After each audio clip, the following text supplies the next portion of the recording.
Hello to all my friends in Texas. This is Boudreaux coming to you from the land of Mardi Gras and swamp people. I'm here today to tell you about one of my favorite parts of our software, speech mapping. Speech mapping truly is a magical tool that we have at our disposal. It is the sizzle on the steak. If you're not using speech mapping, you should. Shame on you. Stay tuned and I'll tell you why. My favorite way to explain speech mapping is during a hearing aid demo. Either if I'm in the sales pathway or the patient pathway, when it's demo time, this is how I'm going to literally demonstrate to the patient that our hearing aids can do things that their old hearing aids and other hearing aids can't. You've heard the saying that a picture's worth 1,000 words. Well, a live video of their hearing aid amplifying speech, that live video is worth 1,000 pictures when it comes to building credibility and transferring information, as I can educate my patients about what they're hearing now that we can literally see what they are hearing. It really helps solve a lot of mysteries that they may have about their hearing loss and hearing aids.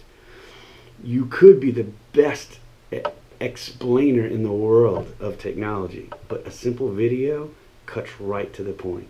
And no matter what level of patient you're talking to, everyone will understand the picture that you're painting for them on their screen. Now when it comes to how you can set up speech mapping, you could get it to show every little thing out there. Audiometric thresholds, the NPO. I try and keep it simple. And simple for my patients makes a simple story. The only things I choose to show are soft, average, and loud targets. That is it. The way I explain it to my patients, the way I'm educating them about what they're hearing and what I'm recommending, is we look at the red and gold and the blue and gold. It's gold for a good reason, because there's gold in there. I explain to them that the gold bars, that's how loud my voice and or the spouse's voice that's hopefully with them, that's how loud our voices really are. Those red bars and blue bars on top of the gold, that's how much their hearing aids actually turning up the real sounds of our voice. I like to use analogies, but carefully. Careful use of analogies is a very easy way to make a connection with your patients. And we're just connecting purely to close. And this is my shortcut to connecting and closing in one step in the software. The analogy I like to use is of trifocal eyeglasses.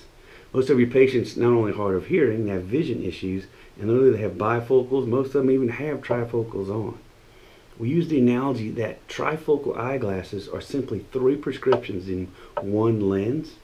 Well, I project that onto their hearing aids. And you know, Mrs. Johnson, unlike your old pair of hearing aids, which are just amplifiers, or unlike some of the other lower level technology out there that simply amplifies all sounds, our technology treats all sounds differently. You can see on this graph, there's a blue graph, a green graph, and a purple graph. Those 3 different colors are the 3 different prescriptions in your hearing aid.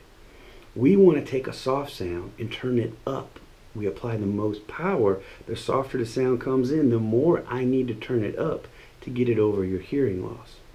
So if you look carefully at that blue line, that's the prescription for soft sounds. Well, then I'll start to whisper to the patients. And I'll whisper about 45 or 50 dB. And I'll say, now that I'm whispering, you can hear me whisper, can't you? And I'm shaking my head, yes, because they can. And we're right on that blue prescription curve. So your hearing aids that you're listening to just did a perfect job of taking my soft whisper and applying enough power so that you could detect the whisper. That green prescription curve in the middle, that's what I want your hearing aid to do to an average conversation. Average conversations are louder than whispers, so I don't want to apply as much power as a whisper. I want my average prescription just to be comfortable. And I'll look at my patient, Mr. Johnny, is this a comfortable level for my voice right now? Great. And as you can see, while we're talking, or his spouse, hopefully Mrs. Johnny's there, while his spouse is speaking at their average level, we're peaking right on that green prescription. So Mr. Johnny, this lets us know that both hearing aids are giving you the appropriate amount of power for average prescriptions. And during the case history, Mr. Johnny, you said that loud sounds sometimes bothered you. Well, that's where we like to really leverage our 3rd prescription. That purple curve up there, that's actually how much your hearing aids turn down loud sounds. Unlike your old hearing aids that turned up everything, We only turn up soft sounds. We actually turn down loud sounds. We've got a feature in our software, Verified Comfort. We personalize your loudness prescription, because loudness is a personal sensation. We program that into that third purple prescription, and that tells the hearing aid never let a loud sound get above an uncomfortable level for you. So when things get loud, you can clap your hands and you can make a loud whistle. They'll hear it get loud, but Mr. Johnny, we can see that computer's not letting it get above an uncomfortable level for you. So when we start to whisper, it turns soft sounds up, makes average sounds comfortable and yet clear, and it actually turns down loud sounds to keep loud sounds loud but still tolerable for the patient. This is literally the sizzle on our steaks. We can watch speech live in both ears. If you're not using live speech, you are doing your patients a disservice. It takes literally a couple of seconds to add this into your repertoire or your routine. If you spend 2 to 3 to 5 minutes dwelling on this, it's time well spent with your patients. It really helps solidify by painting a visual picture to them while you're telling your story and your narrative of why they should choose you and your technology to get help from.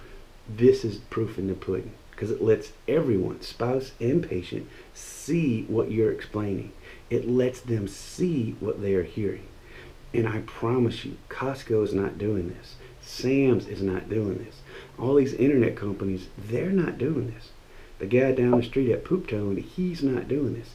He does not have this in his Inspire software, nor does he know how to use it, nor does he care enough about his patients to use this for them and with them. But you do.